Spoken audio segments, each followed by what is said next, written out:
He talked to Putin, who said, yes, something big is going to come. What is your sense of what Russia may do in response based on that conversation? It's interesting to hear that Russia will respond. I think part of the phone conversation of Mr. Trump and Mr. Putin was to give a go for ORESHNIK attacks against Ukraine infrastructure. And I think this will happen in the next days. But Mr. Trump sees those things like a businessman, a New York real estate broker.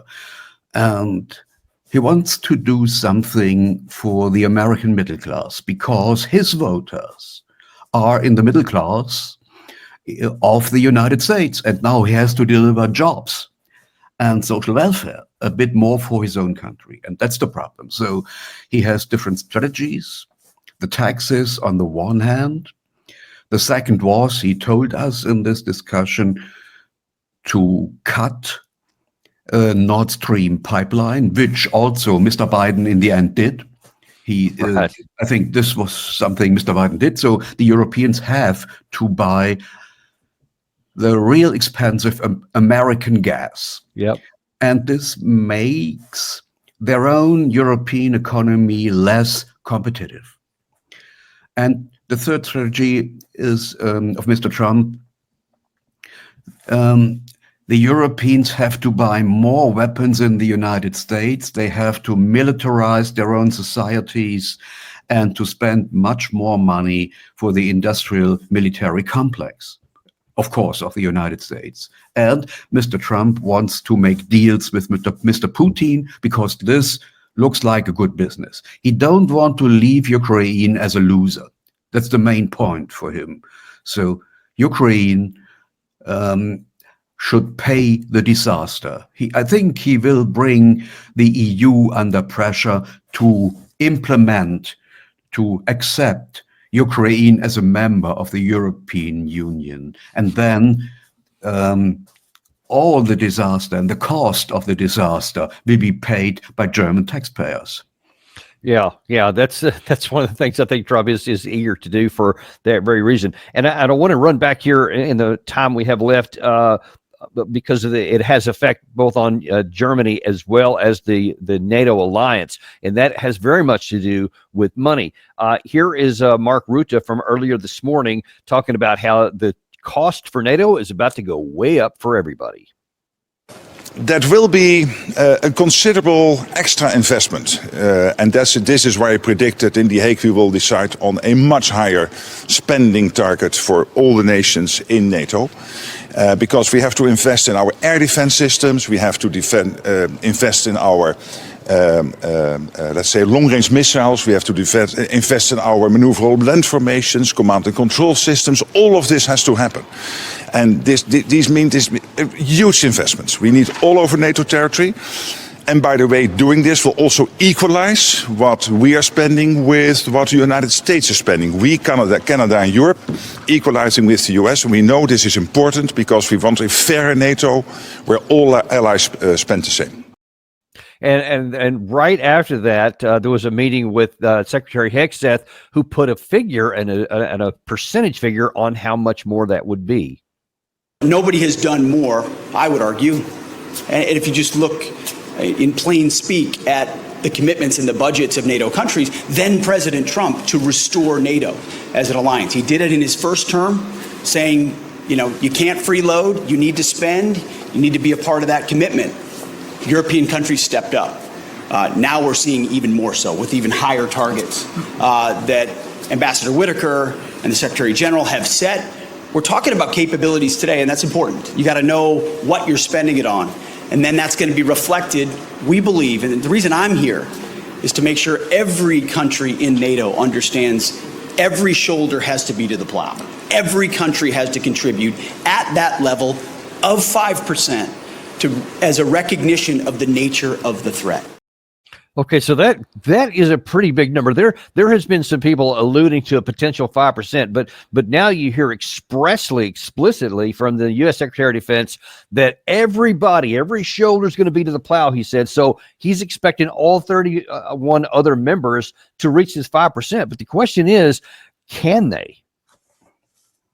That's impossible, because military spending of 5% of the gross domestic product would mean half of the German state budget and the French state budget and the British state budget as well would be brought into security and military expenses. This is impossible.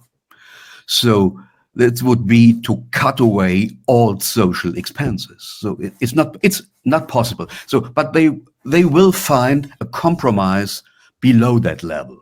For example, as German Foreign Secretary Wadefuhl said some days ago, 3.5% military expenses and 1.5% expenses for military useful infrastructure. This could be a way, and I think they will find a deal like that. But even that, I mean, even just the 3.5%, what is Germany now? It's under 2%, if I'm not mistaken. I mean, that would be an enormous increase over the current budget, which is what it's been for quite some time. How many years, as far as you understand, would it take for Germany to even get up to that level? I think 3 to 5 years would be enough.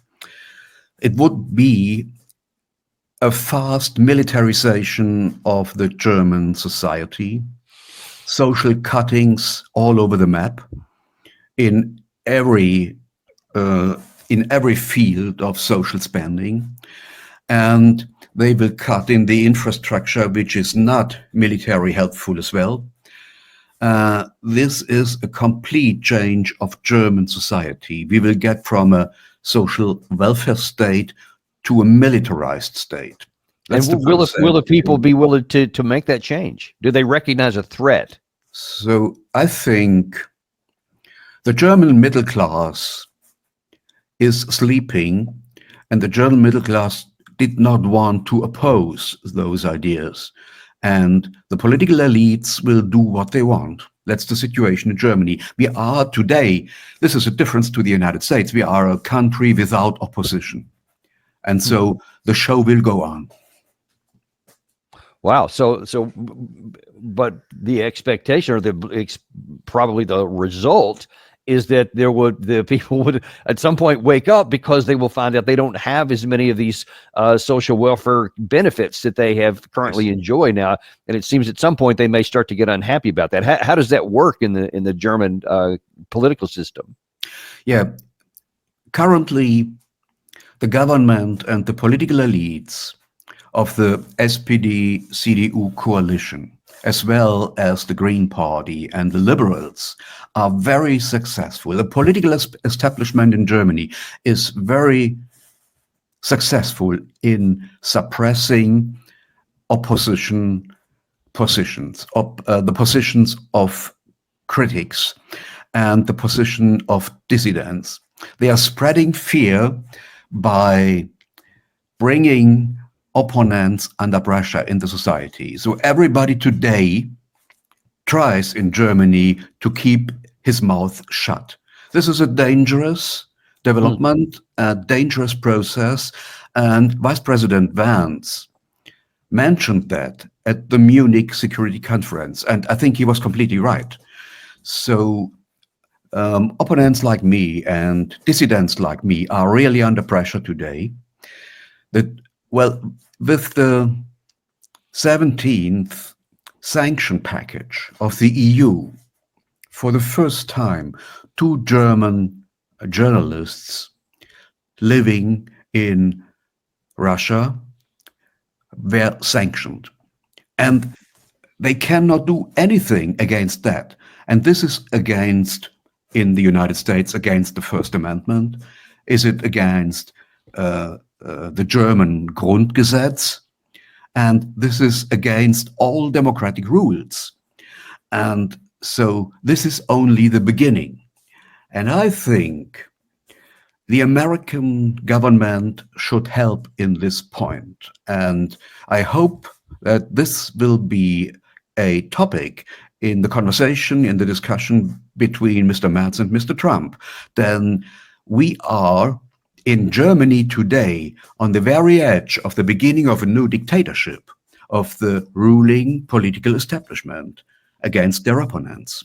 And what about, I mean, speaking of their opponents, what about Alternative für Deutschland, the AFD, that has been, at least over the last several years, has been growing? Will this kind of pressure increase support for them, or will it actually minimize them? No. This is also a dangerous process. The pressure against dissidents and opposition leaders and opposition meanings is a fortune for the AFD, and the AFD will get stronger and stronger. And I think, well, the AFD is a party who wants to spend more for the military sector. They spoke of 5% as well, as the United States government wants. And on the other hand, they are supporting Mr. Trump in finding a way to peace with Russia. And this is the reason G.D. Vance supported at Munich Security Conference the AFD.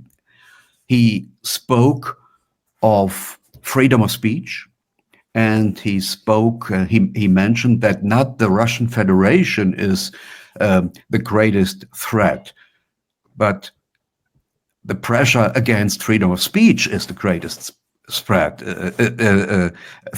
in Europe. So, and how were J.D. Vance's comments received in German public across the board, since a relatively small percentage actually supports the AFD, and since it seemed to favor the AFD, how did that make the non-AFD Germans feel?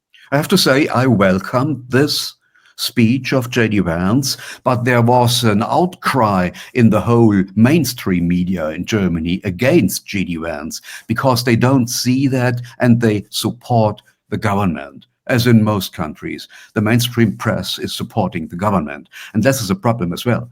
So the future, I expect, is, so the AFD will be transformed in a transatlantic way to a vassal party of the United States. Mm-hmm. And after the next elections in 4 years, we may see a coalition between the conservative Christian Democrats and the AFD leading the country. And that will be the outcome. And the show will go on as we saw it these days.